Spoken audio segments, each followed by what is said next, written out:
श्री सीताराम। शिखा Awasthi channel में आप सबका स्वागत है और मैं हूँ शिखा अवस्थी। आज हम अपने वीडियो में आप सबको कार्तिक माह महात्म के 6वें अध्याय को सुनाएंगे और हम सब श्रवण करेंगे। और उसके पहले अगर आपको मेरा वीडियो अच्छा लगता हो तो प्लीज़ वीडियो को लाइक कीजिए और कमेंट ज़रूर कीजिए, तभी मुझे पता चलेगा कि कौन और किसने मतलब कौन वीडियो देखता है या कौन कार्तिक माह महात्म सुन रहा है। तो प्लीज़ वीडियो देखकर वीडियो में कमेंट ज़रूर करें, ओम नमो नारायण, श्री सीताराम कुछ भी ज़रूर लिखें और मेरे चैनल को सब्सक्राइब कर लीजिए अगर आप इसे पहली बार देख रहे हैं तो। अब हम अपने अध्याय को प्रारंभ करते हैं। अपने गुरुदेव भगवान का स्मरण कीजिए, गणेश भगवान को स्मरण कीजिए, श्री हरि नारायण को, लक्ष्मी माता के साथ में उनका स्मरण कीजिए और हम अब प्रारंभ करते हैं।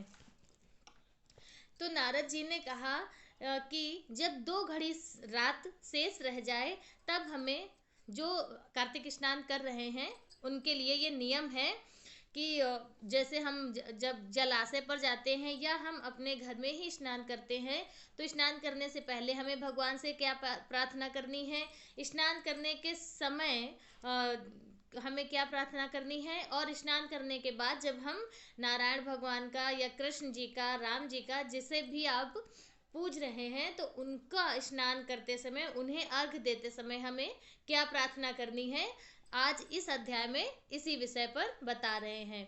तो नारद जी क्या कह रहे हैं कि जब 2 घड़ी रात शेष रह जाए तब तिल, कुश, अक्षत, चंदन आदि लेकर शुद्ध होकर जलाशय पर जाएं। नहर की अपेक्षा नदी में स्नान करने से 10 गुना फल प्राप्त होता है और नदी की अपेक्षा संगम पर स्नान करने से उससे भी 10 गुना फल प्राप्त होता है। तो स्नान से पहले भगवान का ध्यान करें, स्नानार्थ संकल्प करें, फिर तीर्थ में उपस्थित देवताओं को क्रमशः एवं आचमनीय आदि देवें। अर्घ मंत्र, अर्घ की प्रार्थना यह है कि हे कमलनाथ आपको नमस्कार है, हे जलाशयी भगवान आपको नमस्कार है, हे ऋषिकेश आपको प्रणाम है, आप मेरे दिए हुए अर्घ को आप ग्रहण करें। वैकुंठ में, प्रयाग में तथा बद्रिकाश्रम में जहाँ कहीं भगवान विष्णु आप गए हैं वहाँ उन्होंने 3 प्रकार से अपना पैर रखा था। वहाँ पर ऋषि, वेद, यज्ञों के सहित समस्त देवता हमारी रक्षा करते रहें। हे जनार्दन, हे दामोदर, हे देवेश, आपको प्रसन्न करने के लिए मैं कार्तिक माह में विधिवत प्रातः स्नान कर रहा हूँ या कर रही हूँ। आपकी कृपा से मेरे समस्त पाप नष्ट हो जाएं। हे हरे, कार्तिक मास में व्रत तथा विधि पूर्वक स्नान करने वाला मैं अर्घ देता हूँ। आप इसे लक्ष्मी मातु सहित या कृष्ण जी आप इसे राधा के सहित ग्रहण करें। हे कृष्ण, हे प्रबल राक्षसों का नाश करने वाले भगवान, हे पापनाशक, कार्तिक मास में नित्य प्रति दिए हुए मेरे इस अर्घ द्वारा कार्तिक स्नान का व्रत करने वाला फल मुझे प्राप्त हो। विष्णु भगवान, शंकर भगवान तथा सूर्य भगवान का ध्यान करके जल में प्रवेश करें और नाभि पर्यंत जल में खड़े होकर विधि पूर्वक स्नान करें। जो गृहस्थी महिलाएं हैं, पुरुष हैं, वे अपने बालों में तिल या आंवले का चूर्ण लगाकर स्नान करें। स्नान करते हुए आप यह प्रार्थना करें, जिस भक्ति भाव से भगवान ने देवताओं के कार्य के लिए 3 प्रकार का रूप धारण किया था, वही पापनाशक भगवान विष्णु अपनी कृपा से मुझे पवित्र बनाएं।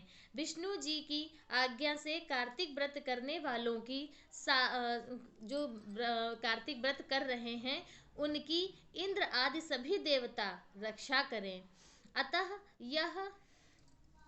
अतः वह मुझको पवित्र करें। बीजों, रहस्यों तथा यज्ञों सहित वेदों के मंत्र, कश्यप आदि ऋषि, इंद्र आदि देवता मुझे पवित्र करें। गंगा आदि सभी नदियाँ, संपूर्ण तीर्थ, 7 समुद्र और समस्त जलाशय मुझको पवित्र करें। अदिति आदि सभी नारियाँ, यज्ञ, सिद्ध, सर्प तथा औषधियाँ, तीनों लोकों के पर्वत मुझे पवित्र करें।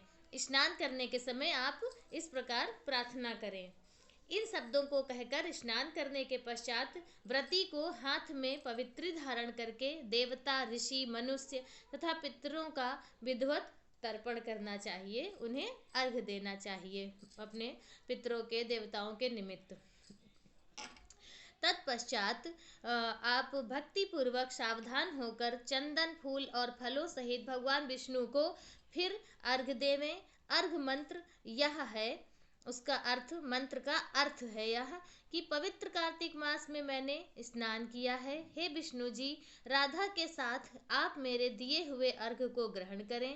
तत्पश्चात चंदन, फूल और तांबूल आदि से वेद पाठी ब्राह्मणों का श्रद्धा पूर्वक पूजन करें और बार बार उन्हें साष्टांग प्रणाम करें। साष्टांग प्रणाम पुरुष लोग ही करते हैं, महिलाएं साष्टांग प्रणाम नहीं करती हैं, उन्हें नहीं करना चाहिए। शास्त्रों में ऐसा दिया हुआ है कि महिलाओं को साष्टांग प्रणाम करना निषिद्ध है, उन्हें साष्टांग प्रणाम नहीं करना चाहिए।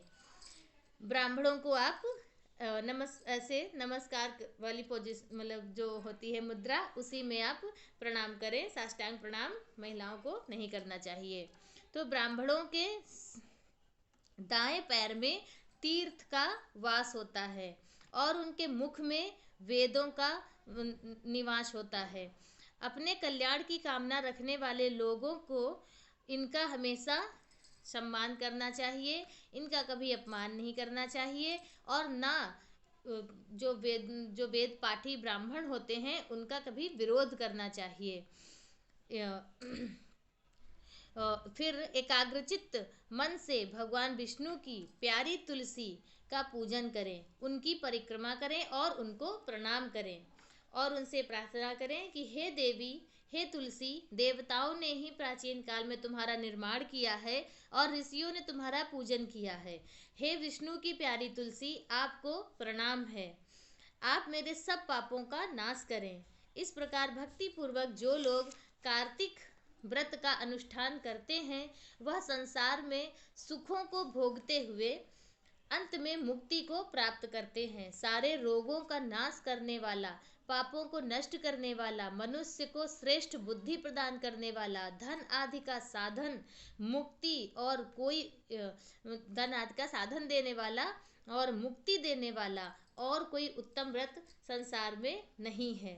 कार्तिक महीने का और कार्तिक माह के जो व्रत अनुष्ठान है उनका और दीपदान का, इन सब का बहुत ही ज़्यादा ये पुण्य फलदायी हैं और हमें ये सब करके उनका लाभ प्राप्त करना चाहिए। तो आज 6वां अध्याय पूर्ण हुआ और इसी से श्री सीताराम।